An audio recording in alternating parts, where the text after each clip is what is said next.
In the depths of the night, in a long-forgotten village, nestled deep within a forest shrouded in mist, there lay a house. This was no ordinary house, it was a relic of a darker time, a place where the echoes of suffering still lingered. And within this house, souls long departed from the realm of the living found themselves trapped, unable to escape the torment of their pasts. The village had once thrived, its streets bustling with the laughter of children, the songs of birds, and the warmth of community.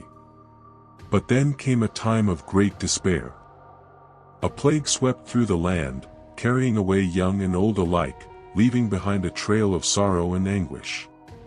It was during these dark days that the house came into existence. A wealthy family, seeking refuge from the horrors of the outside world, constructed the mansion as a fortress of solace. But in their desperation, they made a grave error.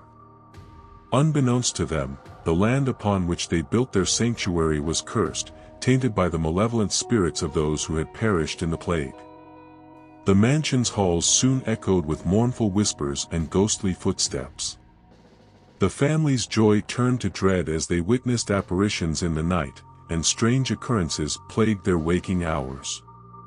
Desperate to rid themselves of this spectral infestation, they summoned a priest to perform an exorcism. But it was too late, the spirits had grown too powerful, their suffering too great. As the plague raged on, the mansion became a refuge for the afflicted, a place of solace and salvation for those who sought sanctuary from the deadly disease. Yet, as more souls took refuge within its walls, the power of the spirits grew stronger. It was as though the house itself had become a vessel, a conduit for the anguish of the departed. One night, as a violent storm raged outside, a group of villagers sought shelter in the mansion. Among them was a young woman named Eleanor, who had lost her family to the plague. She had heard whispers of the mansion's cursed history but had nowhere else to turn. As she stepped across the threshold, a shiver ran down her spine. The air was thick with sorrow, and the walls seemed to weep with the anguish of the past. Eleanor could feel the eyes of unseen entities upon her, their presence suffocating and oppressive. That night, as the storm raged on, the spirits within the mansion awoke with a vengeance. They whispered in eerie, echoing voices, their words unintelligible yet laden with sorrow. Shadows danced along the walls, and ghostly apparitions manifested in every corner. Eleanor clung to her meager belongings, trembling with fear. She had heard tales of the cursed house's malevolent reputation, but she had nowhere else to go. As the night wore on, the spirits' torment intensified. They wailed and moaned, their anguish echoing through the halls. In the darkness, Eleanor saw a figure materialize before her, an ethereal woman in a tattered gown, her eyes pools of endless despair. The apparition reached out with spectral hands, her touch like icy fire against Eleanor's skin. She tried to scream, but no sound escaped her lips. As dawn approached, the storm outside subsided, and the mansion fell silent once more. The tortured spirits retreated, leaving Eleanor shaken but alive. She knew she could not stay in this accursed place any longer. With the first light of day, she fled the mansion, leaving behind the wails and whispers of the tormented souls trapped within its walls. She ventured deeper into the forest, a strange and unsettling sensation crept over her. It was as though an unseen force lingered nearby, an eerie presence that sent shivers down her spine. She couldn't shake the feeling that she was being watched, monitored by eyes hidden in the shadows. Every rustle of leaves and whisper of the wind seemed to conspire against her, and the sensation on her back grew more pronounced. Days passed, and Eleanor finally found refuge in a distant village, far removed from the cursed mansion that had haunted her nightmares. There, among the welcoming villagers, she sought solace and safety. But as she tended to her daily routine, a burning sensation on her back persisted. It was an incessant reminder of the horrors she had witnessed within the mansion's walls. One fateful evening, As she undressed to retire for the night, Eleanor caught a glimpse of her reflection in a mirror. Her heart nearly stopped as she gazed upon a mark seared into her flesh, a grotesque eye weeping a single tear, etched into her skin as though branded by some malevolent force. Panic and dread washed over her as she realized that the spirits of the cursed mansion had left their mark upon her, a chilling reminder that they would forever be a part of her life. Eleanor told her story, warning others never to set foot in that forsaken house. The village listened in fear, for they had heard tales of the cursed mansion before. It remained abandoned, a looming specter in the woods, a place where the echoes of suffering still reverberated. And so, the house stood as a dark reminder of the plague that had swept through the land and the souls that had been condemned to eternal torment within its walls. The villagers dared not approach, for they knew that to do so would be to invite the wrath of the vengeful spirits who dwelled there, forever bound by their tragic pasts.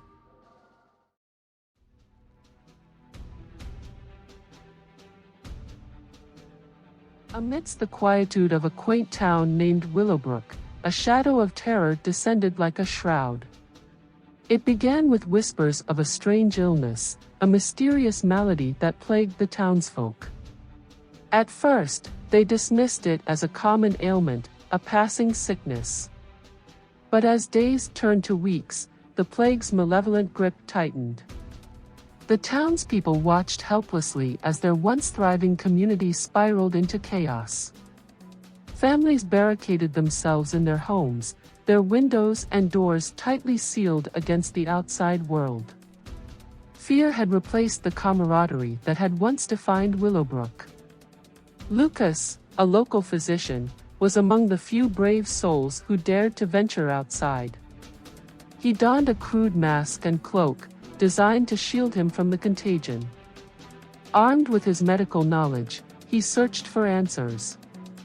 It wasn't long before Lucas encountered the first victim of the mysterious plague.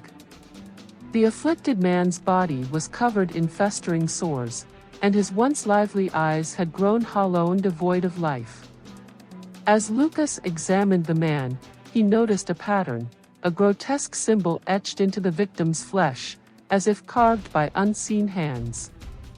Intrigued and deeply disturbed, Lucas sought to understand the meaning behind this malevolent mark. He scoured ancient texts and consulted with scholars from distant lands, but none could shed light on the sinister symbol. Desperation and dread gnawed at him, for the plague showed no mercy, infecting the innocent and guilty alike. One fateful night, as the town plunged into darkness, a spectral figure appeared before Lucas. It was the ghost of a former patient, a woman named Eliza who had succumbed to the plague's horrors. Her visage was haunting, her eyes pools of sorrow. "Doctor," she whispered, her voice a mournful sigh, "the plague is a curse, a malevolent force unleashed upon our town." Lucas trembled as he listened to Eliza's tale. She revealed that the mark etched upon the afflicted was a symbol of suffering, a curse inflicted upon those who had wronged an ancient being, the guardian spirit of Willowbrook. Long ago, when the town was first founded, its founders had made a pact with the spirit to protect their descendants. But over the years, greed and corruption had tainted their hearts, and the townsfolk had forsaken their oath. The guardian spirit, enraged by their betrayal, had unleashed the plague as retribution. It was a curse that spread like wildfire, a punishment for the town's collective transgressions. The only way to appease the spirit and lift the curse was to rediscover their lost humanity and heal the souls of the afflicted. Lucas, burdened by this revelation, embarked on a harrowing quest. Armed with vials of medicine, he ventured into the heart of Willowbrook, determined to cure not only the physical symptoms of the plague but also the souls of the afflicted. His journey was fraught with peril. He encountered tormented spirits and faced nightmarish manifestations of the town's darkest deeds. Yet, Lucas pressed on, his determination unwavering. As he administered his medicine and offered solace to the afflicted, he noticed a glimmer of hope. The festering sores began to heal, and the haunted expressions in their eyes slowly regained a semblance of humanity. Word of Lucas's mission spread throughout the town, and gradually, the people of Willowbrook started to see the error of their ways. They sought forgiveness, both from the guardian spirit and from each other. The town came together in a collective effort to mend their fractured souls. One fateful night, as the moon bathed Willowbrook in its silvery light, the guardian spirit appeared before Lucas. Its form was ethereal and radiant, a symbol of purity and forgiveness. With a solemn nod, it lifted the curse, and the plague that had plagued the town began to recede. Willowbrook, once a town divided by fear and corruption, was reborn. Its people, having learned the value of compassion and unity, rebuilt their community. Lucas, their savior, had not only cured their bodies but had also healed their souls. As years passed, the tale of Willowbrook's redemption became a legend, a cautionary tale of the consequences of straying from one's moral compass. The guardian spirit, appeased and at peace, watched over the town with benevolence, ensuring that its people would never again fall prey to darkness.